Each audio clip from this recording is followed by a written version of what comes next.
Hello and welcome back.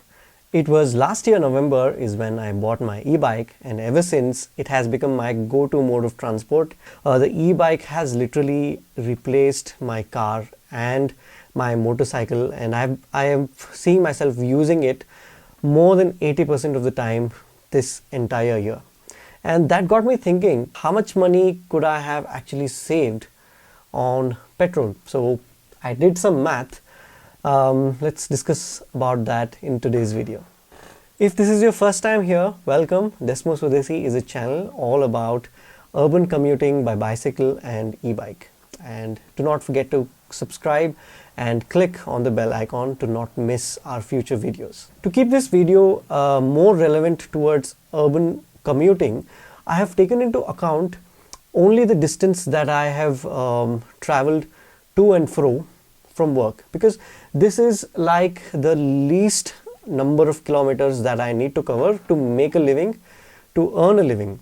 So I commute to work 3 days a week. The other days I work from home, and my commute distance each trip is 30 kilometers to and fro. That sums up to 90 kilometers per week, 360 kilometers per month, and totally 4,320 kilometers per year. This is the distance that I have to mandatorily travel to make a living. So I have two other vehicles, a car and a petrol powered motorcycle. So I'm going to keep the price of petrol as 100 rupees to keep the calculation simple. And also, if you average out, in November 2020, the petrol price was about 85, 87 ish. And today, that is November 10th, the petrol price is in Bangalore is rupees 113 point something. So when you average it out, let's say it is 100 rupees.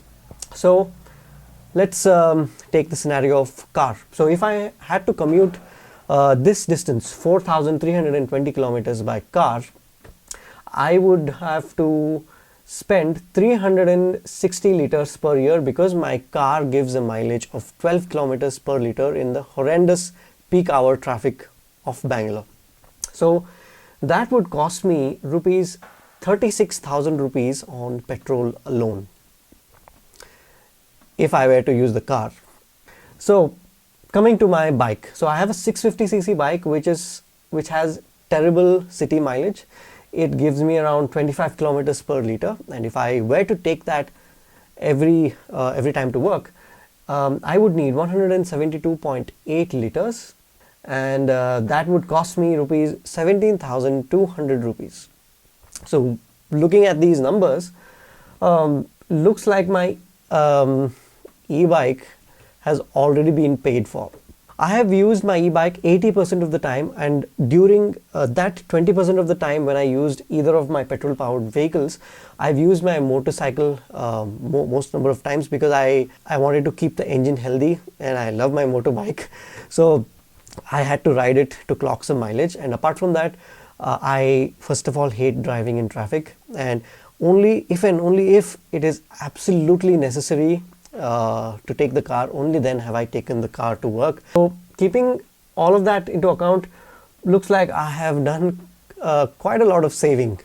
Let's talk about some expenses that I had to bear because of the e-bike. To begin with, I didn't really spend anything on the e-bike, to tell you the truth, because I do all of the regular maintenance activities of the e-bike by myself. I degrease the chain, I clean the drivetrain and lube all the cables and all the parts regularly. So I do all of that by myself.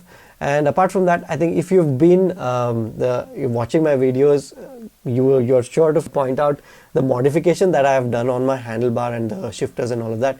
You can watch the detailed video here. The card is somewhere above. I have spent around 4,000 rupees on it because I like that sort of riding posture and the ergonomics of a drop bar. If we keep that aside, I haven't really spent anything on the e-bike. Apart from, of course, you might say electricity. So I charge about once a week or twice a week, because I ride it manually most of the time, and I don't use that much of battery. And also, just between us, the plug point where I charge my e-bike from is connected to my owner's electricity meter, so it doesn't cost me anything. I just hope he doesn't see this video. Well, even if I had to charge my e-bike with my own electricity meter, it wouldn't really cost me that much. I wouldn't even notice that it was there. So I also have two other bicycles, so I keep shuffling them. So the e-bike has been used 1/3 of the times, you can say.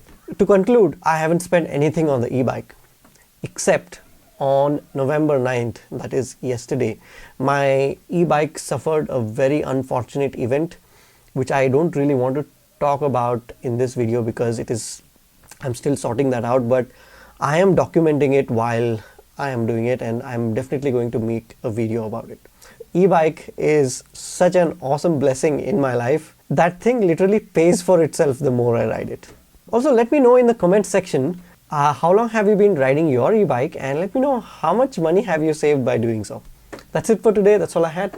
I will see you in the next one.